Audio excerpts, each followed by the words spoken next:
welcome back to another episode of Sabbath School Boot Camp. I am joined once again by my friend Jim Merrills, who has been the voice of sanity in this enterprise so far. You may notice something new. It is, nope, over there. Down over on this side, it is a timer. We're giving ourselves 25 minutes to get through this lesson. We want a little challenge to kind of just dive into it. We've been hitting an hour and a half in some of these, and there's a lot of good stuff in these lessons, but we want to hit it, so here we go. We are in lesson number 6. This is for May 7th. It's entitled The Roots of Abraham. And with this lesson, we have transitioned from the first part, the first division of Genesis, which is chapters 1 through 11, to the second division, which is 12 through 50. There's a huge thematic difference. I mean, we're not talking about floods and snakes. Now we're talking about a guy named Abraham and his children, and that's what's going to carry us through the rest of the book. And I did notice something before I turn over to Jim. I found a typo in this week's lesson. Did you find it? Did you see the typo? I can't say it hit me. Well, that's it. Let's just shut it down until they reprint it. Anyways, all right, Jim. What's some takeaways from this lesson? Where do you want to start us off at? Of course, you just gave us a reason to buy Dr. Ducan's commentary and skip the Sabbath School lessons. There you go. That's it. Can't abide these typos. So what do we got? Okay, Where are we starting off? So I'm going to throw out two very general things here. Especially if people have not yet begun to read his commentary on Genesis or even the sister companion book, I just want to say Dr. Ducan brings depth and richness to these lessons. He brings out stuff that you and I are just not going to notice on a surface reading. And the two words that stuck up for me were depth and richness that he pulls and extrapolates from the text. Yeah. He does. And you can tell this is his wheelhouse, right? This is his area of specialty, and he's enjoying himself in writing this stuff. Let's begin with Abram's departure. We're in Genesis chapter 12 here for this. And the question is, why did God call Abram to leave his country and his family? Now, I might slip and say Abraham, right? But he's Abram in the beginning. So why did God call Abram to leave his family? And the answer is? I'm asking you. My mind was going to why he did it. Yeah, why he did it. Yeah. Well, you mentioned the fact that he left, and Ducan does point out that 4 times the text tells us that he went 4 times. And I came across the word migrant a couple of times in the lesson. And, that word migrant is used a lot today in our society for various reasons. But he points out that Abraham is unique in that he is a migrant because of his faith. And that seems to be a connection here between Abraham and Noah. He can rely on them. They don't necessarily call for a big fish to swallow them and get them going their opposite direction from Nineveh. They have faith. Now, that's not to say that later on we won't find out he takes a detour and goes down to Egypt because he doesn't trust the land to provide. Yeah, we'll get there. Yeah, but he and Noah, they were people that God could call, and they responded. Yeah. Now, I know I said that there's a difference between this part of Genesis and the previous part of Genesis, but there's also some connections, because the place where Abram is leaving, see, I already did it, is Ur of the Chaldees, which is it's a city that actually we still have today, and it's located around. It's not on the plain of Shinar where the Tower of Babel was constructed, but it's nearby, and so God is calling Abram to leave the place where he just kind of confused the language and scattered people. Nevertheless, this is a difficult thing to do, because, as you know, you read the Old Testament, family is a really big deal back then. You don't just leave your family. I mean, today it's not a big deal. You go off to college, you get a job in another city. It's no big deal. I mean, you have family. You have your daughters are in different spots doing different things, right? Thankfully, are they both nearby? Hey, we've got kids going off to academy when they're 13. Yeah, we do. So, this is we look at this and it's like it's not a big deal to pick up and move. It was a huge deal to pick up and move back then. You are unrooting from the area, where your family may be, where your tribe may be, and you're starting over in somebody else's territory. And so, this is a really big deal that God asked Abram to move. He's asking him to move away from the region where the Tower of Babel had been constructed or was being constructed, away from civilization itself to a land where God said he would build a new civilization. He's going from the tower to the mountain, so to speak. And I think Abraham needs to be understood as somebody who is taking a huge risk here on God. The region of Ur and the Euphrates, it's like the Nile in the sense where the river will always guarantee that your crops have water if you're nearby. When you go to Canaan, Canaan is heavily dependent on the rain. You may have a real bad year when it doesn't rain and there's drought. So he's going from something that's very stable and dependable to something that he's going to have to rely on God's mercy to bring the rain down, right? Just so he can survive. And something I think that should not go unnoticed is, where does God call him from? He calls him from the land of Babylon. Yeah. I mean, we talk about how the Messiah comes through such an interesting lineage when you go back and look at who all the players are. But he calls him out of Babylon to be the father of faith. And I remember, where do the wise men come from? They also come from the east. Yeah. So God pulls people from places that we would not expect. Mm-hmm. Mm-hmm. He does. And, I thought for sure you were going to go to Revelation there. I thought this was a Revelation moment because what do we have the second angel say? Babylon is fallen. That is safe for the summary. Yeah, there we go. Okay. And then you go to chapter 18 and we're being told to come out of her, my people, come out of Babylon. Yeah. And so, we think, well, coming out of is not just leaving. Because in the case of Abram, he's coming out of Babylon, so to speak, but he's coming out of Babylon toward something, toward the promised land, toward the promises of God, toward a life of faith. It's not enough just to come out of something. You're also coming toward something. There, I think that's so important when we are talking with people who are not perhaps of the same mindset that we are in terms of religion, that it's not about just come away from something because it's bad. No, leave this and go over here because God has something better. Yes. It's not enough just to stop doing something. We always have to couple that with an embrace of something better. Okay, yep. So I want to take a point here. This is actually, we're going to go back a chapter, and let's see here, Genesis chapter 11. Because really, the story kind of begins here at the very end where we see a little preview of Abram's family. Something that a lot of people don't realize, we talk about Abram's call out of Ur, but it says here that you have Terah became the father of Abram, Nahor, and Haran became the father of Lot. Lot will be significant shortly. And while Terah was still alive, Haran died in Ur, in the land of his birth. And then we go down, and it says, Terah took his son Abram, his grandson Lot, and his daughter-in-law Sarai, the wife of his son Abram, and together they set out from Ur of the Chaldeans to go to Canaan. In other words, Terah, Abraham's father, was the one who was bringing them out of Ur. Now, what's really interesting is it says, but when they came to Haran, which is on the Turkish-Syrian border today, just on the Turkish side, but at the border, I think back then it was an oasis in a city that was built around a small city. And this is the way you would have gone if you're going from Ur to the Promised Land. But they seem to have only got as far as Haran, and they stopped. And Abram had to make the rest of the journey himself. Maybe they just thought, well, we've traveled most of the way and we're tired. We're just going to take a break here. And that break turned into, let's just build a house or something, or pitch our tents in a more permanent way. But we can't leave Terah out of the story here. He's Abram's father, and he's the one who led this migration out of Ur. It's just that he didn't make it all the way.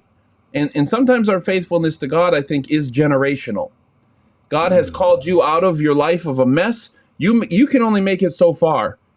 right? And maybe it's the job of the kids to pick up the torch and just kind of keep going in the direction that God has been calling your family. So that's something I pull out of that. Okay. I'm with you. All right, good. Let's move over to Monday. We got to make some time up here. We're back in Genesis chapter 12, and we're talking about Egypt. Why did Abram go down to Egypt, Jim? Oh, well, now, see, you want me to go Revelation? I won't go Revelation. I'll go to Daniel, and I'll just say, isn't it interesting that he leaves the king of the north and he goes to the king of the south? Come on now. Come on. All Daniel right. 11, friends. Daniel 11. Hey, but here's the good news. Here's the good news. And I think there was a statement from Ellen White here that I must have noted a few words. But, in going all the way to Egypt, I mean, leaving the promised land, apparently he's dealing with famine. He does not trust the situation. And he decides, of all things, to leave the promised land that was given to him by God himself. But she uses words like weakness, imperfection, concealing. And yet this is the father of faith. And so to me, the good news is God calls people out of places that so many of us would not even think of.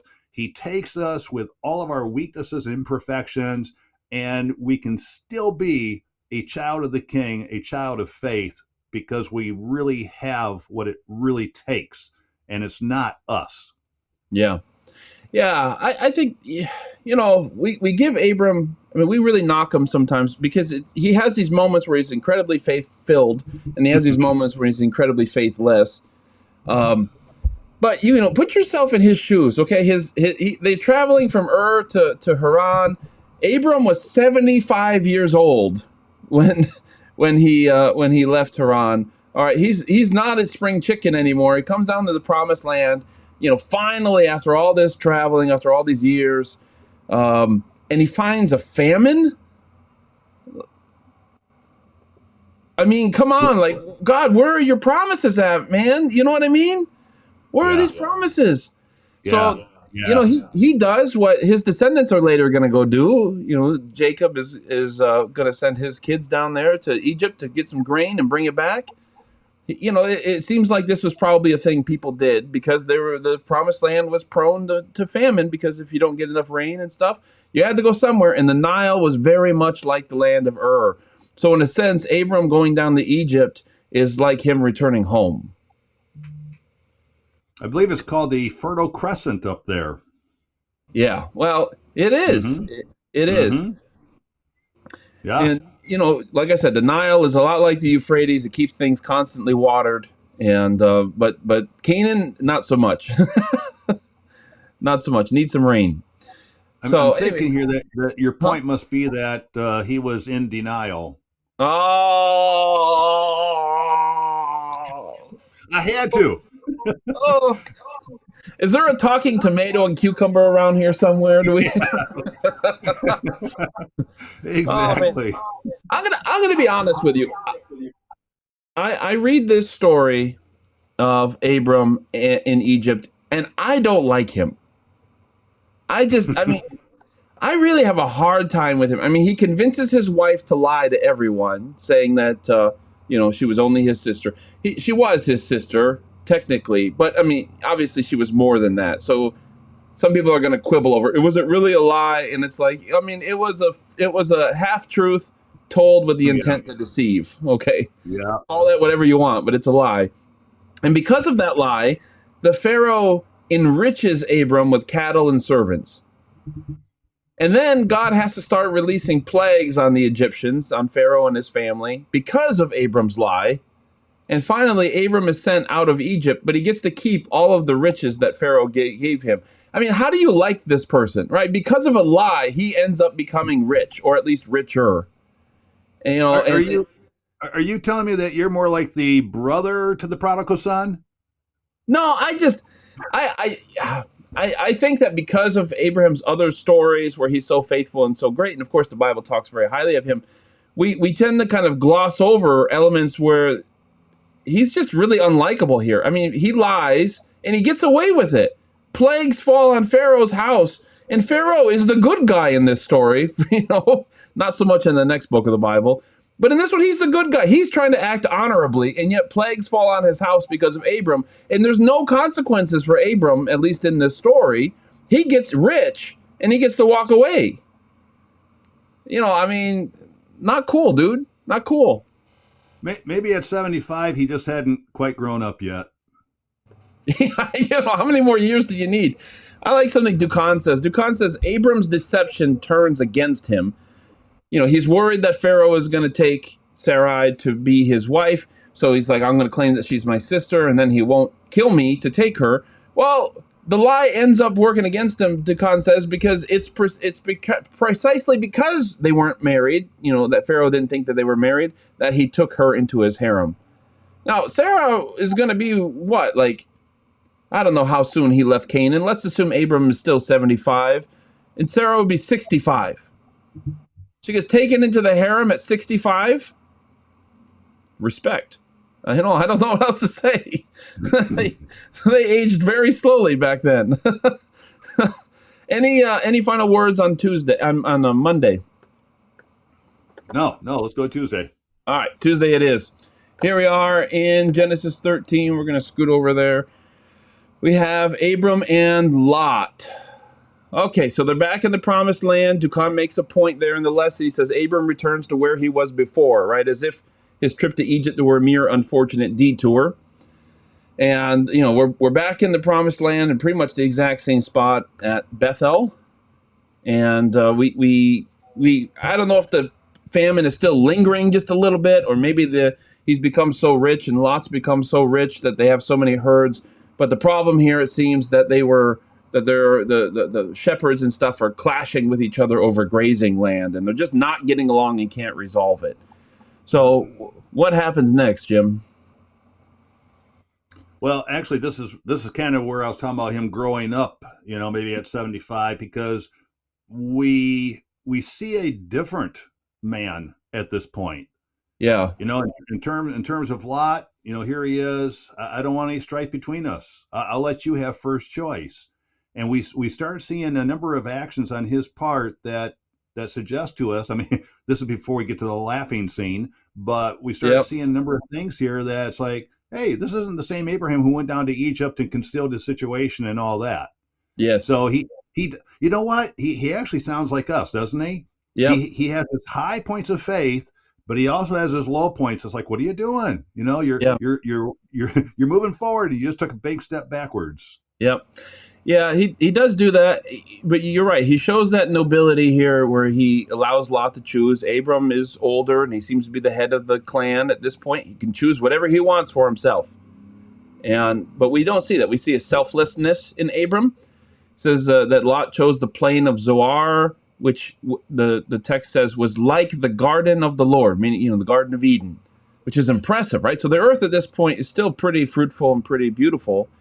And this particular plain is gorgeous. The problem is, instead of a snake being in this garden, we have Sodom, and so we have a beautiful land, but Sodom is a city of spiritual pollution in the middle of that garden, so to speak. And so God is reminding Abram here in this story that I'll bless you wherever you are, whether you're in a land that's well watered like the garden of the Lord or not. I will bless you wherever you are. Just trust me. Lot can choose the best land for himself, which is a really jerk move, right? So it seems like it runs in this family. You have the father figure of the tribe, the patriarch, say, choose whatever you want. It's kind of like when the king says, you can have anything you want up to half my kingdom. You never take half the kingdom, because that's, the king is being overly generous, and your response to that should be humility. Like, I would never do that. Just give me whatever seems fair. It's just like a little kind of a courtship game that you play of showing mutual respect. Lot's like, oh, cool, dude. I'll take the best for myself. I mean, just not the proper move here. But it doesn't matter, because God will bless them no matter what they choose to do. And so here's something that's not really in the lesson, but I think it's important, especially for those who are historicists who are listening to us. we read about this promise. We read here in the text about all this land, arise, walk in the land. And as I understand it, this land actually goes from the Fertile Crescent up by Babylon all the way down to the Nile of Egypt. So for those today who think of Israel being in the promised land, I mean, they've just got a sliver compared to what God was offering to Abraham. But something very important here is that in terms of historicists, because so many of my friends are of the dispensational or futurist interpretation of Scripture, they're still looking at this land, the land where the nation of Israel currently lives, as this fulfilled prophecy with the state of Israel being back in there. Yeah. And I just thought there was an opportunity here for the lesson to be kind of putting us in touch with what the rest of the Christian world is thinking, and it did not do that. So I tossed that out there. Yes. Well, and that's something that each teacher can choose to talk about if they want, and just kind of make a point if you think it'd be fruitful in your own conversation. Also, I think I get the sense that the land has changed significantly in the past 5,000 years. I think it's a little bit more of a desert now than it used to be. So it's kind of hard to see when you look at contemporary pictures. The land is not milk and honey anymore. And I think when Moses stood at Mount Nebo and looked across, I think he saw something a lot more beautiful than what you see today. Yeah, I would agree with that. Okay, we need to hurry up here and get to Wednesday. We got 4 minutes left. We're in Genesis chapter 14, and we're going to talk about Babylon again. Thankfully, these last 2 days kind of run into each other. So we have a situation here where I'm not going to mention all these kings' names, but you know what? If you're teaching this lesson, you go for it. All right? You grab these names and these places. All right, Amraphel, the king of Shinar, where the Tower of Babel was built. So the king of that land where the Tower of Babel was built, you have Arioch, king of Elasar, Kedorlaomer, king of Elam, and Tidal, great music service, king of the Goyim. These kings went to war with the king of Sodom, the king of Gomorrah, the king of Admah, king of Zeboim, the king of Bela, which is Zoar, right? Which is that area where Sodom is. Okay, so we have this fight between kings. It's 4 kings on 5 kings, and war back then was a seasonal thing. Nobody had a standing army back then. It was really a game of raiding. You just tried to raid the land, grab all the valuable stuff and food, and then you go home. And then you show up again next spring because no one wants to fight over the winter. So there's this war. Lot gets captured. The kings of Sodom and Gomorrah and so on, they lose. The Canaanite coalition loses. The Babylonian coalition wins. And the Babylonian coalition is going to enjoy all the spoils. Abram rallies, it says here, 318 trained men in his household. Abram is not just managing a nuclear family here. He's managing a clan. And they pursued him as far as Dan, which is not too far away from Damascus, 100 and something miles or something. Anyways, recovers Lot, and then life is good again, right? But go ahead. And I was just going to throw this out. We see, and somewhere in my reading this week, I was reading about how these you want to say nations, small nations, groups of people, whatever it is. But I was reading where it was talking about how they were rebelling against the Babylonian nations who they're suzerains under. But interestingly, this is not the last time that we're going to see Babylon coming down into the area of Palestine and taking over different nations to include God's people, Jerusalem. That's right.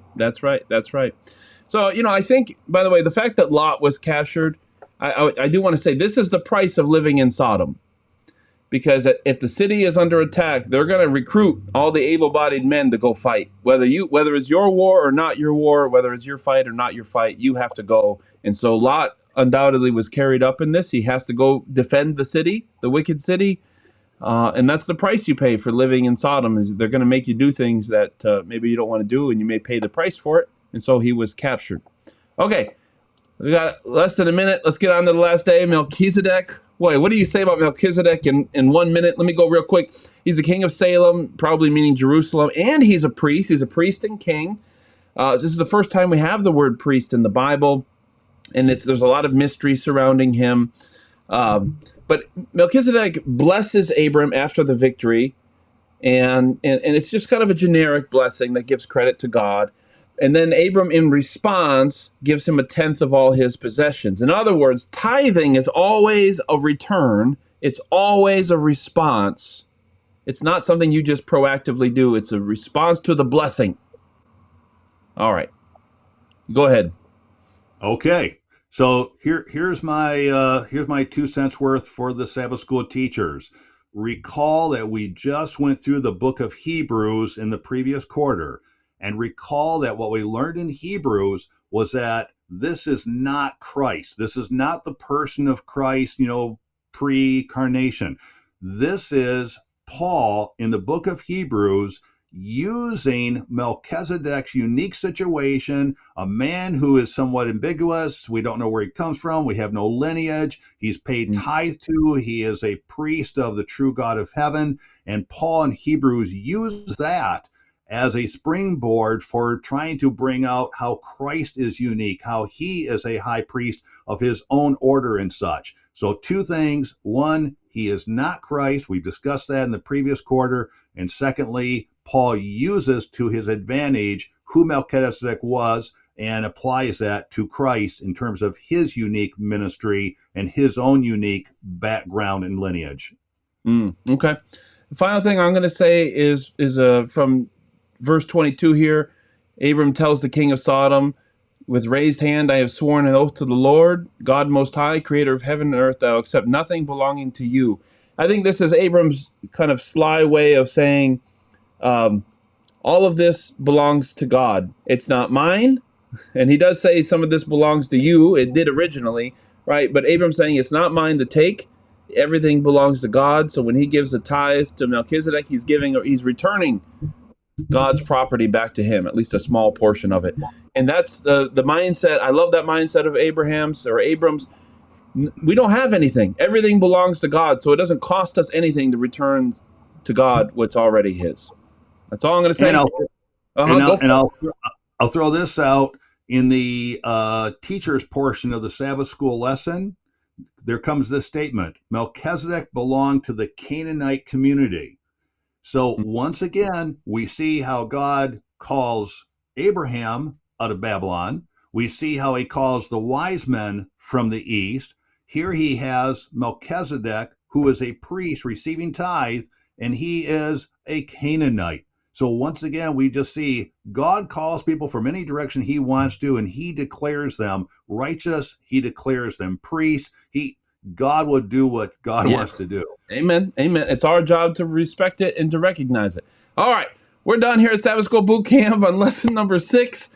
I hope this 25-minute format really worked for you guys. We want to be a little bit more efficient. There's a lot more we could say. I know I have a lot more in my notes, and I'm sure Jim does too, of things that we could say about this lesson. But hopefully this is enough to get you supercharged, because we want you to have an absolutely great class talking about these things. So hopefully we can get those juices flowing, get some inspiration going. Hope you guys have a wonderful discussion, a fruitful discussion, a nurturing discussion, an enriching discussion. And we're going to see you guys next week to talk about Abram some more.